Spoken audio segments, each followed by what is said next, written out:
they can definitely provide better responding architecture to this environment than any horde races. Like, look at those high-pitched roofs, perfect for draining the water off the building. What's up, guys? Welcome back. This is Architect's Log day 14.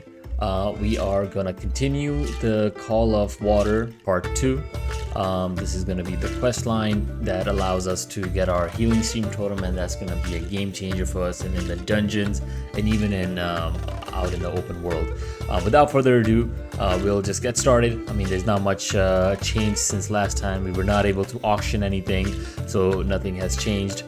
We are at the same skill level. We are at the same professional level, so we're gonna just continue the quest. And I think one thing we're gonna definitely do is take a look at the architecture of Tarren Mill. It's gonna be the very first town we're gonna review in Eastern Kingdom, and more to that is gonna be the very first town that's closer to the northern part of the whole continent. But this is a very fascinating architecture. Like, it's we talk about how architecture provides shelter, cover, and level of comfort that people require. But in this case, it's the complete opposite. Undeads have no need for shelter anymore. They don't have the need for comfort anymore. So that starts reflecting in their own architecture. You can see the architecture deteriorating away. Just like their bodies, they're showing skeleton. You start to see the skeleton start appearing on their structure as well. You can see the skin is basically gone.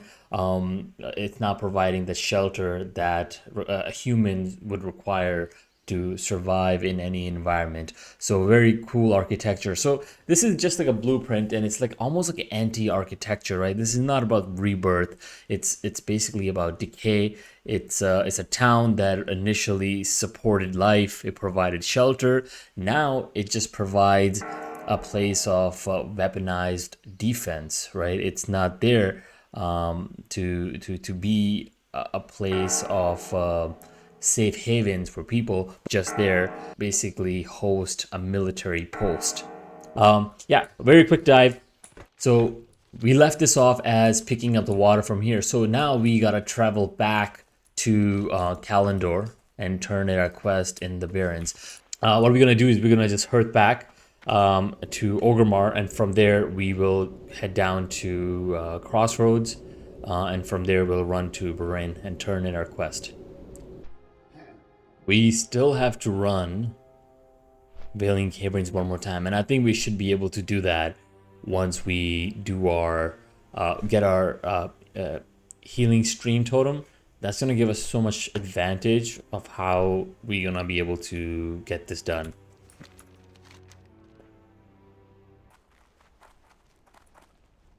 Oh, Mage Rose. Swift Thistle. Let's go. Yeah, 2 of them. Man. Loktar! This is good, adventurer. You're dedicated to the task at hand and have the ability to seek out that which is needed. One more sample is all I need to create the reagent needed for your sapta.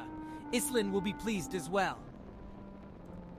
Take this water sample deep into the lush forest the Night Elves call Ashenvale. It is to the far north of the Barrens. Once you've entered the forest, travel west, along the mountains that separate Stone Talon and Ashenvale, and beyond Lake Mistral, you will find a holy place, the ruins of Stardust. At the center of the lake, you will find a small fountain. Bring me a sample of the fountain's water. It will be the final component you'll need before I send you back to Iceland. Great, so one more sample and we're good to go. Oh, we did level up. We did level up. We're just gonna finish this off. Now we have the most efficient totems. It's gonna become really handy with Healing Stream Totem. The reflection of, shamans in this area is just fascinating. I love it. I mean, me being a shaman and just see remnants of shaman all over Barrens. I talked about how easy and replaceable current architecture he actually is. So there's no coincidence that we only see orc architecture just rise at the main hubs. But when it comes to the small outpost here and there, you'll see only torrent architecture. And I spoke too soon. There you go. There's an orc architecture right there. Wow. Talk about being proven wrong immediately. I'm just curious what this is. You can just always tell what's an orc architecture versus what's a torrent. So this is just an outpost, like a resting post for them, I guess. That makes sense. That makes sense. If this is for the guards, they're always more vulnerable and they want something more protective, and orc architecture provides that. Part of me just wants to, you know. But I'm almost. I remember Ashen Mill being a lot of cliffs, so I'm pretty sure I just can't cut corners because I don't think I'll be able to climb some of these hills. So I think I'm just gonna stick by the path here. I started off my first character as a night elf, so this brings back so many memories. It's gonna be like a very small teaser of what the review for the night elf architecture will bring, how this is built. So this is gonna be our little teaser to talk about the night elves. Their environments are so different from what we have seen so far. But a quick overview of night elf zones. I mean, they're gorgeous. I absolutely love them. It's one of the only zones that I don't consider depressing. There's a lot. So far in Horde, I really enjoyed Barrens, and Malgore was very nice. But man, Orgrimmar environment zone, it's kind of really depressing. There was too much open space without much there. Maybe perhaps that was intentional. Perhaps it was because everything was destroyed, so there's nothing there to explore. But destruction itself has a very strong characteristic that could be represented in a very unique manner. And I don't think Durotar has been presented in a way that be like, I like that zone. If there was a rating system for zones, it would be significantly lower than, for example, Ashen Vale or even Barrens. And I think that's probably a cool future video idea, is ranking each zone. But I think we'll do it in shorts, and each zone would be ranked. But we'll do it in a way we'll talk in depth to why it ranks at the ranking that we'll place it in. And I think that would be a pretty cool do a very deep dive of the zone design overall. Or perhaps I think it'd be cool to do it after each zone that we complete, we rank it. And I'm just thinking, should I... Oh, goodness. I almost forgot that we are in a contested territory. So I need to be really on my guard. Got too much into the just enjoying the environment, and this warlock comes in.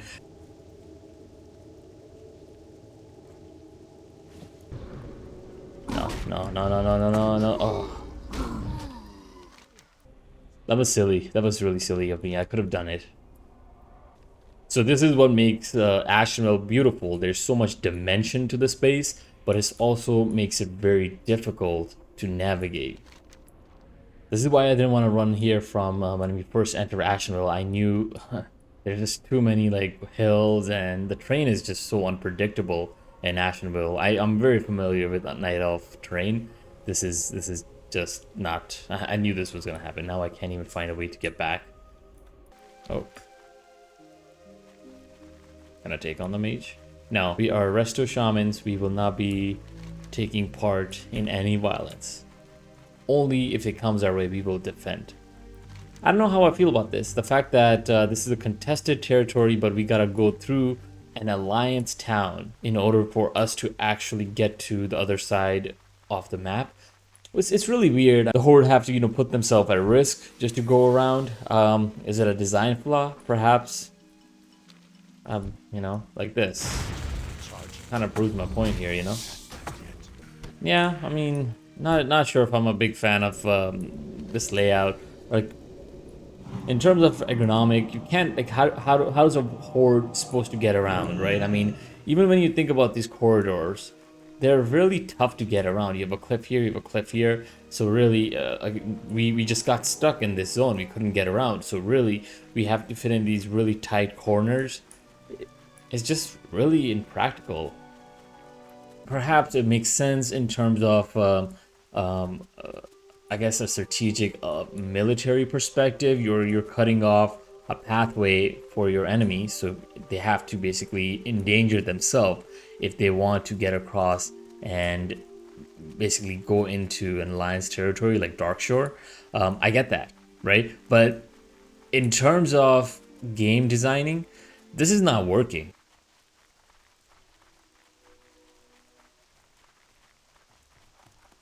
This is an interesting architecture. This is your troll architecture. Yeah, there you go. You see the trolls in there. I think it's a beautiful town. Aesthetically, I think the only purpose it's serving is creating a presence of a culture. Architecturally, materiality doesn't work. All right, now we can easily take a flight path back to our dry barrens. The Night Elf architecture will definitely have far better suited for this environment. Night Elves, this is their natural environment. They can definitely provide better responding architecture to this environment than any horde races. Like, look at those high-pitched roofs. Perfect for draining the water off the building. That transition from Ashenvale to Barrens is so dramatic. Like, look at those trees just fade, and then you have a little bit remnants of trees here, and then they just slowly start to die off. But I do like Barrens. I think it's a very well thought out zone. And now I'm about to die in the smoke of volcano. God, that was a cool detail. That actually was a pretty fantastic details. All the fire and everything accumulating at the mountaintop. But I really enjoy it. I think Barren has to be a really well thought out zone. Like, I mean, if you think about the mountains, you have like this architecture on top. Oh, this architecture we haven't viewed yet. This is a completely different type, and I think this belongs to these Cyclops. Very cool. This is what I really enjoy about Barrens, because it's just really dry, hot climate, but then somewhere in the center you have these oases, right? And it brings this contrast, and I'm actually really curious about the lore behind it. And Barren has like so much diversity of life forms here. We've seen just from this fly through, we have seen so many different architectures. We have seen those Cyclops, we have seen Quillbears, we have Taurens. There's so much strong presence here. I think that it's so well diverse, Barrens, that it's definitely one of my favorite zones, or at least has become one. The more I've done the review in. Look at this approach. I'm telling you, Barrens gotta be one of my favorites. Like, there's so many cool moments. Oh, there's another Mage Rose. Okay, let me see if I can lose these guys. Wow. Just trying to be slick, but that's not happening.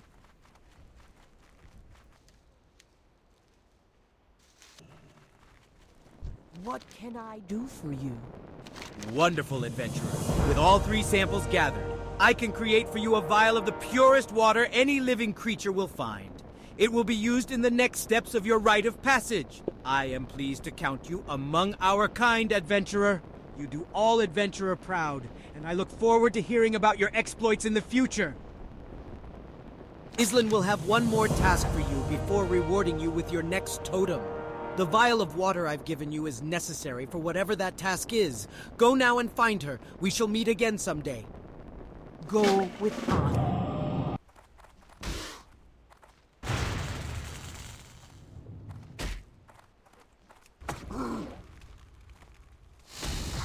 Yeah.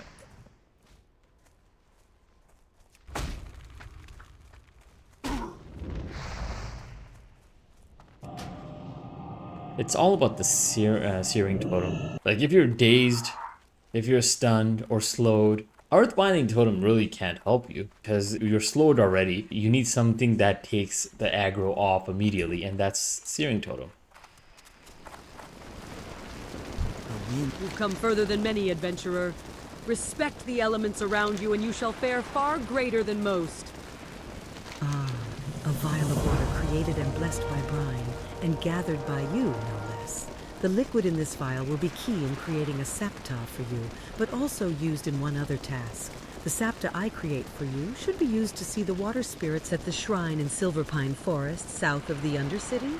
The remaining drops, well, the remaining drops I will tell you about if you feel you are ready. Are you prepared for one more journey, adventurer? Yes. Along the coast of Silverpine, west of the sepulchre, you will find a shrine that has become tainted by the plague. The spirits there no longer speak to our people, and it will be up to you to defeat the manifestation and cleanse the pool. Take the elemental's bracers, along with the remaining drops of Brine's potion, and place them on the brazier. The ritual should be enough to summon a pure spirit for you to communicate with. Bring me proof the task is done, and I will reward you with your totem. May the eternal sun shine upon thee. Wow. Do I have to go to where exactly? Silverpine? Oh, I gotta go back to Undercity, don't I?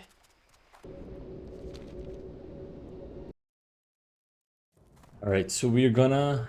I think I'm just gonna buy a teleport to Undercity. I haven't been in Undercity in a very, very long time. This is my first step, I'm gonna say, after 15 years. So I have no idea where I am. Let's see if I can try to navigate through here. But the very first impressions, I'd see this as not a place that was designed to be seen. It's a these things leaking. I'm assuming like this would be where sewage would fall and it would exit out through the sewers, right? Like all of this sort of collects here and then goes out. And then these are just like service tunnels, something like that, because it's really strange. There we go.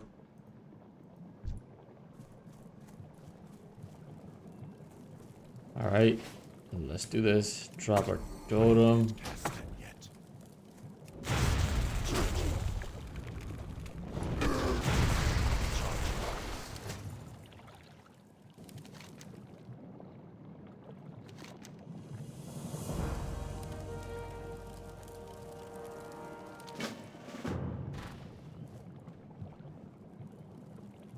Simple enough.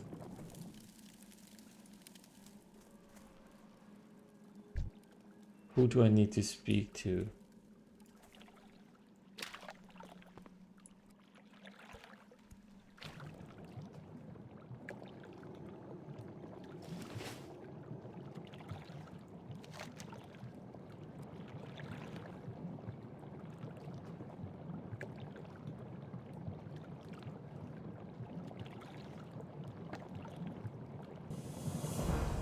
Corrupt life wanders up to shamans to protect life. Yes. Oh, that's so cool that these are finally returning to the water. Winds be at your back. This is the proof I asked for. You've done well, adventurer. I am pleased to be the first to congratulate you and give you this, your water totem. Use it well and good luck. Your next test will not be for some time, so learn your lessons well. Pure water will not only give life back to those who are injured, but can have many other effects. I suggest you seek out a shaman trainer when you have the time. They might have other spells for you to learn.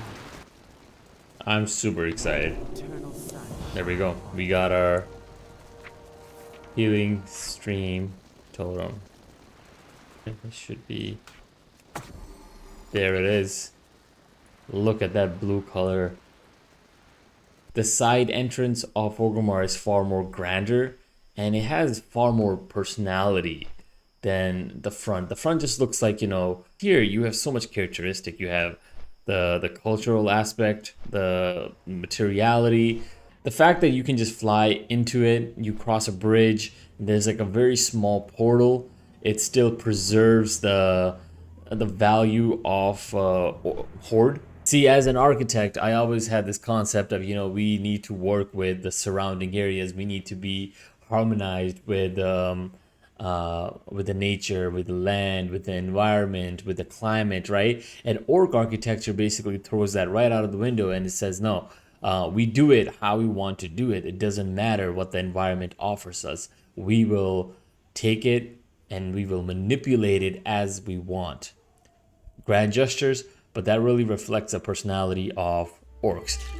So this finishes up the main objective that we had set for our mind, completing the Call of the Water. We got our Healing Stream Totem, which was the main one, which concludes our day 14th of our Architect's log. We had a lot of cool adventures. We were able to travel to Eastern Kingdom for the first time. We got to see Undercity and a few small towns along the way, especially Tarren Mill in Hillsbrad was a very interesting architectural critique we did. We also did a very minor critique in Ashenville. That's something to look forward to. I think it was very nice to see a very different architecture that we have seen so far in Kalendor. But we were finally able to see northern part of the continent and see architecture that wasn't just designed for hot arid climates. But yeah, this is gonna wrap it up. Architect's log 14 complete. I will see you in Architect's log 15.